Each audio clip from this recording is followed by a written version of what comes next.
storyline, to be honest with you. Yeah. If I know anything about WWE writers, they don't put much thought in that. No. I kind of think that this was, like, a little weird, though. Like, why would you have Kevin Owens say, like, he quit, and then a week later he comes back? Like, I kind of feel like they botched that return. Like, granted, like, I'm going to give him a pass because KO did interrupt what had potential to be probably the worst segment of all time on Raw. But, you know. You're telling me a Jinder Mahal Shanti segment didn't go well? Shocking. Yeah. I don't know. Jinder's being used pretty badly right now. Bobby Lashley's being used badly right now. We'll see what Kevin Owens can do. I'm not going to say it was a bad return until I see what he has to say in the weeks coming. Yeah, I mean, but again, when has Jinder Mahal been used correctly? Also, how do you use Jinder Mahal correctly? That's a question for another week. Somebody let us know. I liked him as when he was the WWE champ, the heel. I didn't like him as the WWE champ. I didn't like him as the WWE champ. I liked how he was used. I liked his heel persona, and I would like him to continue to do that. And I'm excited to see the Singh brother get back. I heard he's looking yoked. He's looking ripped. I'm excited for them to get back in there. That dude looks insane. Yeah. What is it? It's not Sunil. It's the other one, right? I think it's Samir, yeah. Samir? Yeah, it's one of the two. But yeah, I'm excited to see him get back. I'm surprised he hasn't been back yet. But yeah. Yeah, whatever. Yeah, you can say it, man. It's okay. No, I was just going to say that, yeah, he's been, I forget what he had. It was like he tore his ACL, I thought. Yeah, I think he tore his ACL. I mean, he's, like, been, out for a while, but, like, a normal, timeline for that, I feel like, Yeah, he's close. I mean, they said, all the rumors are he's really, really close. Yep. All right, that covers Raw. All right, for the power ranking this week, we're gonna power rank pay-per-views that we think should be incorporated back into WWE. We'll look at some of the past ones, and we'll say which ones we want brought back, and maybe we'll throw out a few oddballs. Who knows? All right, Walk, you want to start it up? Yeah, sure. I'll go ahead and start it off with one that was up last year, so there's still maybe a little bit of a chance it could come back, but I really don't think in today's climate it will. That'd be the Great Balls of Fire pay-per-view. Last year, main evented by Samoa Joe and the Beast Brock Lesnar. I think it has great potential to be one of the best pay-per-views of all time if they do it correctly. Yeah, it has such a great name, such a great theme. Oh, the music for Great Balls of Fire. Ooh, Great Balls of Fire. It was such a classic, such a hit last year. I can't believe they didn't do it again this year. Nothing but bangers coming out of Great Balls of Fire. All right, my number 5. It's coming back from WCW. Hold on, let me do that again. WCW. It's Halloween Havoc. Oh, it was they had the awesome pumpkin back then. It was such a cool little theme. It was awesome every time they came out to that. And it's always Halloween time. I love October. October is my favorite month. I would love to see Halloween Havoc or something like that. That kind of seems like a Charlie Brown, pay-per-view. It's not, dude. You go watch some Halloween Havocs. They're awesome. Charlie Brown and the Great Pumpkin, that kind of stuff. It's not even close. It's not even close. Go watch some Halloween Havocs. Go watch Jeff Jarrett. Go watch some Stinger. Go watch some NWO. It's awesome. Some Booker T, Harlem Heat. Let's go. Sneak some jokes in that the kids wouldn't catch, but you as the parent would be sitting there and be like, that's funny. That kind of stuff. I think that we need to bring more of that back. Number 4, fully loaded. All right, my number 4. I see which way you're going, and I'm assuming your number 1 is going to have to be like Judgment Day, and you're just going to have some crazy climax for that. But whatever, I don't want to jump ahead. My number 4 is going to be St. Valentine's Day Massacre. It's only been one time ever. I think I stole Walk's. Did I steal yours? You did indeed. But yeah, that's my number 4. They only did it one time ever. It's another themed one over in Valentine's Day. And it's once ever. I think it was 99. And it was some good old attitude era. It would be cool just to have something crazy like that back. Stone Cold Mr. McMahon in a cage match if you want to go watch that. I would love to watch that. All right, your go. My number 3 is Bad Blood, actually. The Bad Blood pay-per-view. That's a good one. I feel like we could make not necessarily like some sexually innuendo jokes, but we could be like, hey, what's the bad blood here? Like, is this blood tainted or something? Is it O negative? Is it A positive? Is it cow's blood? I don't know, but it's bad blood. Sure, yeah. A, AB, B negative, O positive. You know, we got all of it. We got All them right, all. my number 3. It's gonna be. Let's go with the TNA stuff. Let's do the TNA stuff. Slammiversary / Bound for Glory. I think we would be awesome. Let's bring back the whole X Division. Have them when they were climbing the X Division rope for that X Division title. It was awesome. The good old TNA glory days back in probably like 2004, 2005. With the Abyss, Sting, Kurt Angle. All those good old days. Great. Good choice, Mike. I approve of that choice. For my number 2, we're going to go to a good one. We're going to go back to the sexual innuendos. We're going to go with Taboo Tuesday. You don't believe me? Look it up. It's a real pay-per-view. It sucked. I remember. 2004, 2005. It's awful. I don't care. That's your number 2? That was my number 2, yep. All right, my number 2 is going to be Bash at the Beach. Another WCW. Oh, they were... Just bring it back. Let's just go to Panama City Beach for every pay-per-view. Just in the beach side. It's awesome. I love Bash at the Beach. It's just a cool little environment. Small show feel, but it's loud, and it's like the people that really invested. I like it. My number 1, we're going to keep it all in the family. We're going to go full Hardys on this one. We're going to go with the Great American Bash. When I think of the Great American Bash, I think of a girl in an American flag bikini eating Hardy's Great American Whopper, or whatever the fuck they call it, in that little hot tub on the deck of the USS whatever, with jets flying overhead and some redneck pulling her in a truck. That's what I think of.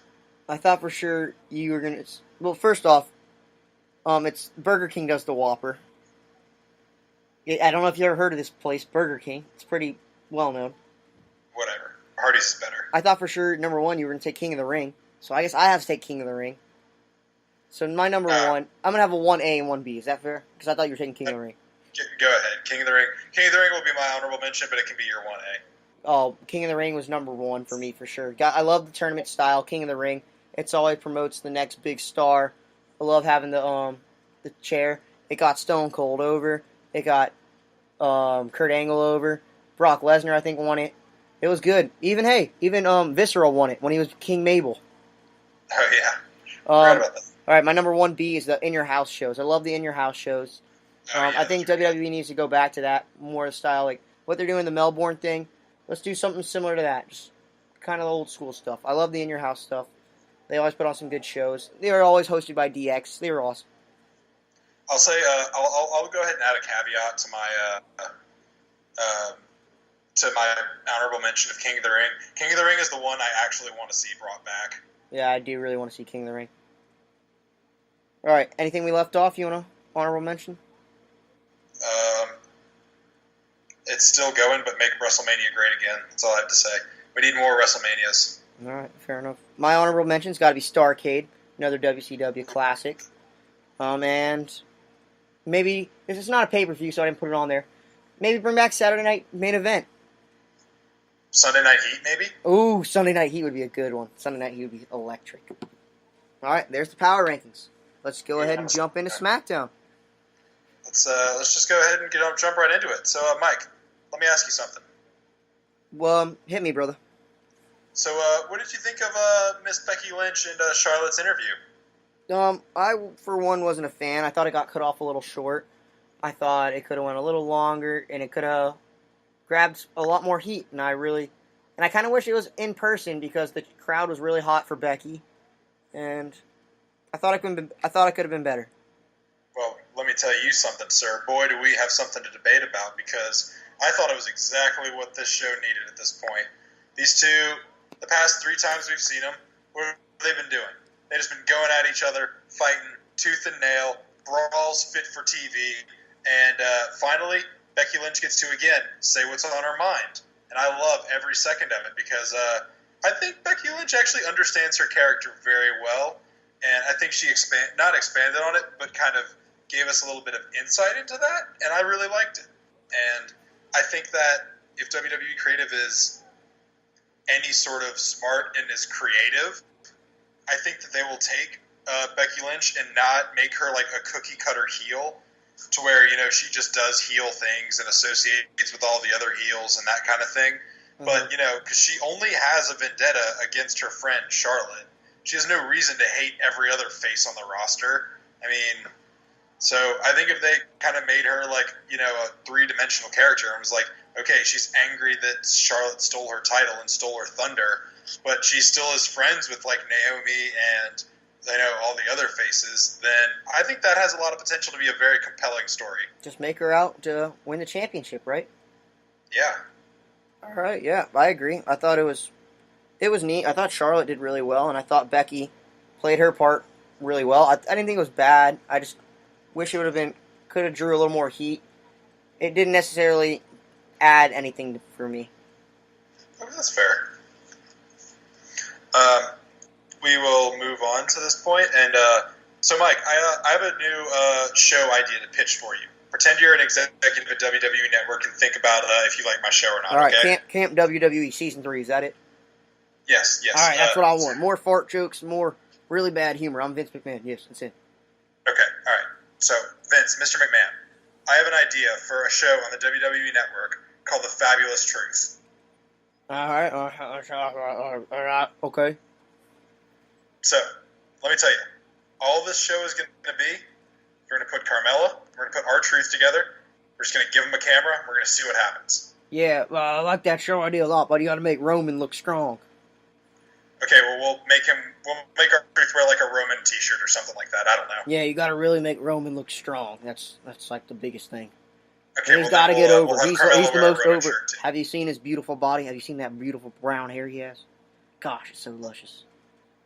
I think his hair's black, sir, but okay. Do you have any 7-footers? Oh, do you have a hot blonde? Carmella, I think? Oh, yeah, she's blonde. I like that, yeah.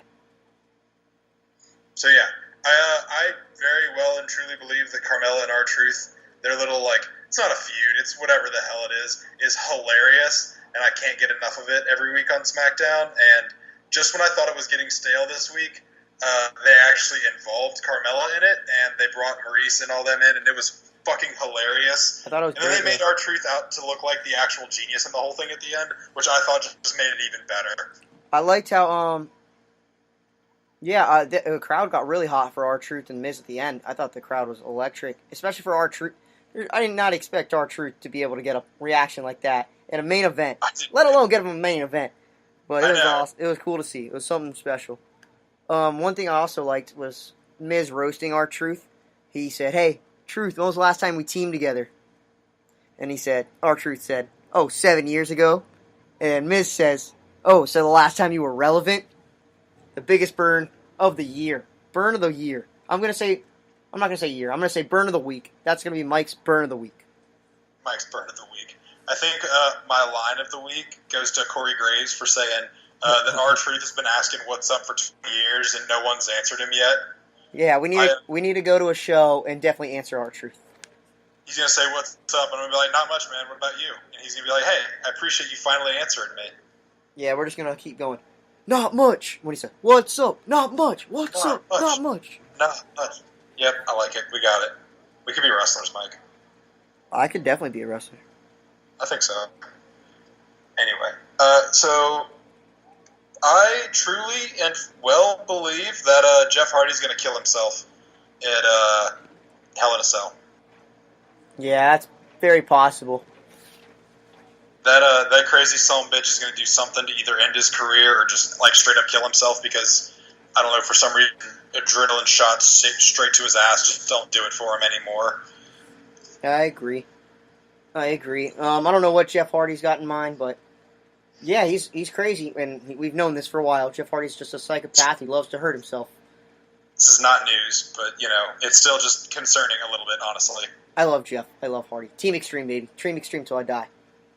Team Extreme all the way. All right. So I don't know what to say about the fact that WWE Network keeps doing these weird tag team triple threat things where only two people are in the ring at the same time, and I don't like it. And as we all know, I'm a man of my word. You want the tornado tag? I'd what? Do you want the tornado tag? The tornado tag? Yeah, when they're all in the ring at the same time. You don't have to tag anyone in. Yeah, of course. Tornado tag's the best. Texas Tornado, baby. Yeah, that's another great pay-per-view that we should have. I don't think it's ever been a pay-per-view before. Actually, I know it hasn't. When TLP becomes the powerhouse it is and we start our own, Industry. Texas Tornado will be one of our pay-per-views, where we go I like live from Corpus Christi.